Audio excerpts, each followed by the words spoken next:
los panistas, a los priistas, a los perredistas, no le va a gustar a Claudio X González, no le va a gustar, es más, ni a Vargas Llosa, con eso les digo todo.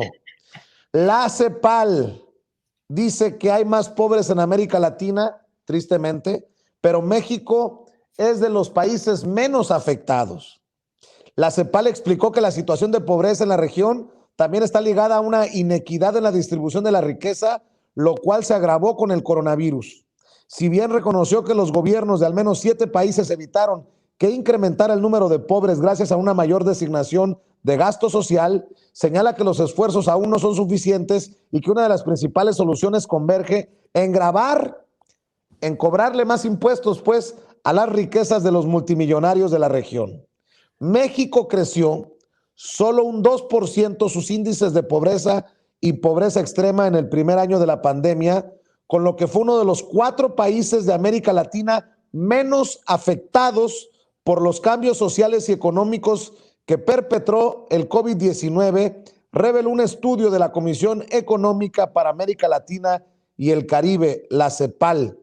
En su informe anual, Panorama Social de América Latina, la Comisión estimó que entre 2020 y 2021 las personas en situación de pobreza extrema se incrementaron en cerca de 5 millones, con lo que la medición de la precariedad extrema se habría elevado hasta 86 millones de latinoamericanos en el segundo año de la pandemia. En México, Bolivia y República Dominicana solo se elevaron a menos del 2% los indicadores de pobreza y pobreza extrema. El único país de la región que logró un retroceso en dicho ámbito fue Brasil, el cual redujo sus niveles en 2020 hasta en 1.8% y 0.7% respectivamente. Los mayores incrementos de la pobreza tuvieron lugar en Argentina, Colombia y Perú, donde excedieron los 7 puntos porcentuales. Por ahí también Chile, Costa Rica, Ecuador y Paraguay. Pero les digo, esos que dicen que López Obrador es un inepto, que no sabe lo que está haciendo, una oposición que dice que López Obrador nos está llevando camino a Venezuela, a Cuba y no sé qué otras tonterías, pues la CEPAL dice que tiene otros datos. Nótese mi sarcasmo, querido Eddie Small. Pues no sé si recuerdan que yo tengo meses diciendo, y aquí también en el foro de Sin Censura, que al presidente le podrían dar un premio verdaderamente el Fondo Monetario Internacional por la gestión macroeconómica en la pandemia. Y lo he repetido muchísimo porque he hecho el análisis y yo les pongo este ejemplo. A ver, vamos realmente a aprender a analizar. Colombia aumenta sus índices de pobreza en la pandemia y Colombia aumentó su deuda externa tremendamente. Quiero que vean lo que se endeudó Colombia y de todos modos aumentó su pobreza. Y México no aumenta la deuda y realmente es de los que menos tuvo un impacto en sus niveles de pobreza en la pandemia. Entonces, al contrario, vuelvo a repetir, es un gran administrador de los recursos públicos Andrés Manuel López Obrador. Lo reconozco, lo digo y lo sustento con números. Su gestión macroeconómica en el país ha sido verdaderamente, en inglés dirían outstanding, o sea, sería relevante y sería sobresaliente. La recaudación, somos prácticamente el único país que no se le cayó la recaudación por todas las gestiones que estuvieron haciendo tanto el licenciado Andrés Manuel López Obrador como todo su equipo, porque hay que reconocer también a Raquel Buenrostro, al secretario de Hacienda, a toda la gente que está en egresos, en ingresos, a todos los que participan en esto. Tenemos el mayor nivel de reservas, y estamos hablando después de una pandemia en el Banco de México. El nivel en el que se ha mantenido la fortaleza del peso es también outstanding y sobresaliente. Yo creo que hay que hacer verdaderamente un análisis bien profundo de lo bien gestionado que está esto. Y no lo digo con palabras. El día que quieran nos sentamos en el foro que quieran, con los financieros que quieran y abrimos números. Y los comparamos con los números del mundo y se van a ir para atrás. México gestionó increíblemente bien todo el tema macroeconómico en la pandemia y en la post-pandemia también lo está haciendo.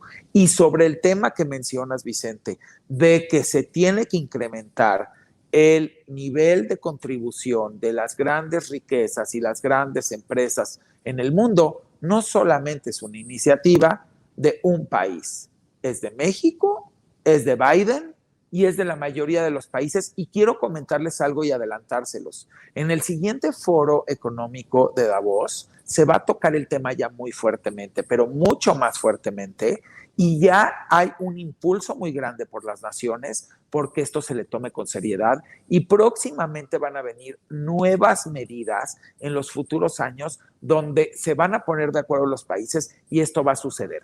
¿Y cómo? ¿Por qué digo que es inminente y urgente y ellos lo están viendo así? Hago una pregunta. ¿Quiénes fueron los únicos que crecieron su riqueza durante la pandemia? Contéstenme. Ustedes y el público. ¿Quiénes?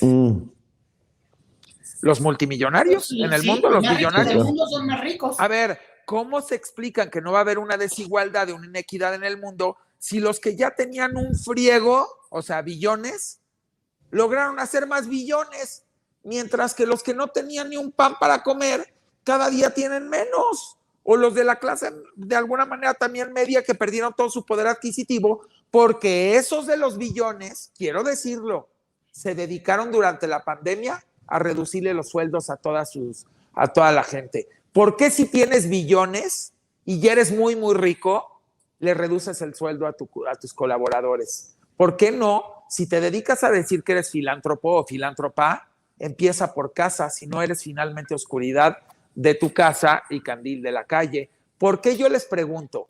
Esas grandes riquezas presumen filantropía, pero luego que vino una pandemia, le fregaron el sueldo a los empleados y a los que menos tenían, ¿eh?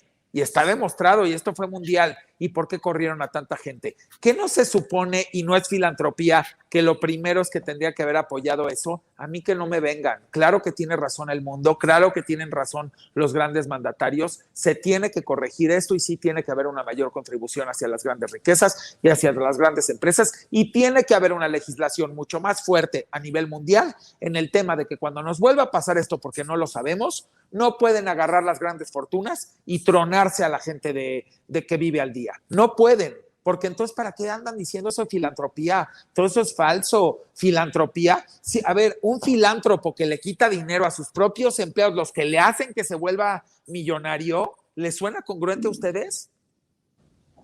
Pues no. Bueno, pues puro doble discurso, caray. Querida doctora Leticia Calderón Chelius, también te escucho a ti con tu opinión acerca de esto que planteo. No, pues me encanta oír a Eddie, porque yo sí soy bien intensa, pero me la gana, oye. Fíjate que este es un tema muy importante, porque primero que nada, yo creo que se empieza a ver en términos ya más generales, ¿no? No solamente del país que somos, sino también en términos de un contraste con otras economías y con otras situaciones. Y esto de que México la libre de manera decorosa, porque nadie sale bien librado de una pandemia, ¿eh? Estamos viendo a reserva de esta desigualdad lamentable y que es inaceptable a como la hemos visto, lo que es cierto es que nadie va a salir bien librado de esta pandemia porque estamos viendo los índices de pobreza incluso en los países más ricos. Pero yo quiero agregar algunos elementos a lo que dice Eddie. Fíjate que lo que ha habido en los países, sobre todo desarrollados, Canadá, Estados Unidos, en Europa, es por la misma situación de la pandemia, un cambio muy importante, muy acelerado de lo que se pensaba que iba a ocurrir en más tiempo, que tiene que ver con cómo repensar el trabajo y la relación laboral.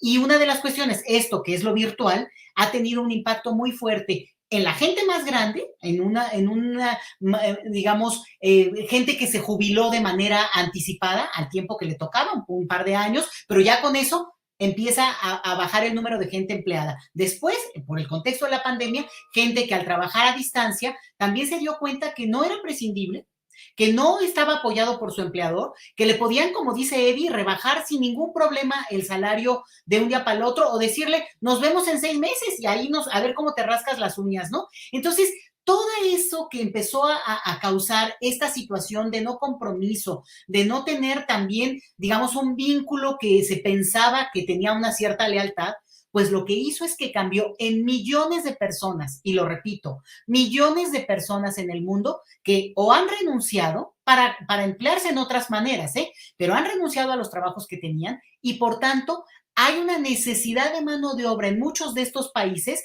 porque ahora lo que no tienen es empleados y menos el tipo de relación a veces hostil, a veces autoritaria que se genera en los empleos, ¿no? Por ejemplo, todos estos empleos de servicios, de repente que unos horarios espantosos o ningún respeto a los días que te tocaba el descanso porque pues ni modo, y eso hay que aceptarlo porque así es. Entonces, esto puede constituir cambios muy importantes en términos de los derechos laborales. Mira la paradoja, ¿eh? Aún con las consecuencias tan dramáticas en términos de la pobreza, de la que hay que hacernos cargo, y desafortunadamente, aún cuando sea bien evaluado México, lo cual me da mucho gusto, evaluado bien en un contexto tremendo, ¿eh?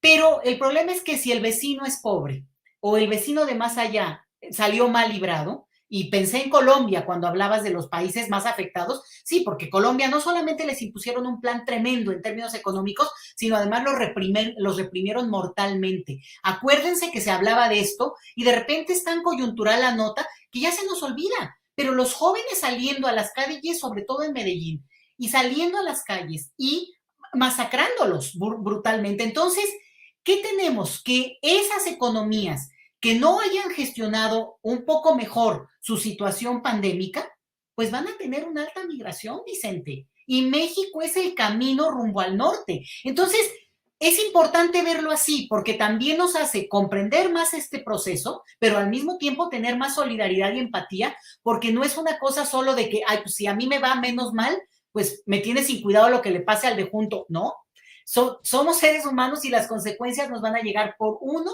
u otro lado. Entonces, este informe es importante porque sí habla de otro punto que no quiero dejar de mencionar. Se criticó mucho al inicio de la pandemia el hecho de que este gobierno decidió no dar transferencias directas a los grandes empresarios o incluso a los empresarios medianos, porque tenía otra estructura y había decidido el gobierno de México, en voz del presidente, que no lo iban a hacer así, que ya se había hecho así a otras veces, pidiendo obviamente un préstamo al Fondo Monetario, que luego se vuelve también una soga de ahorcado, ¿no?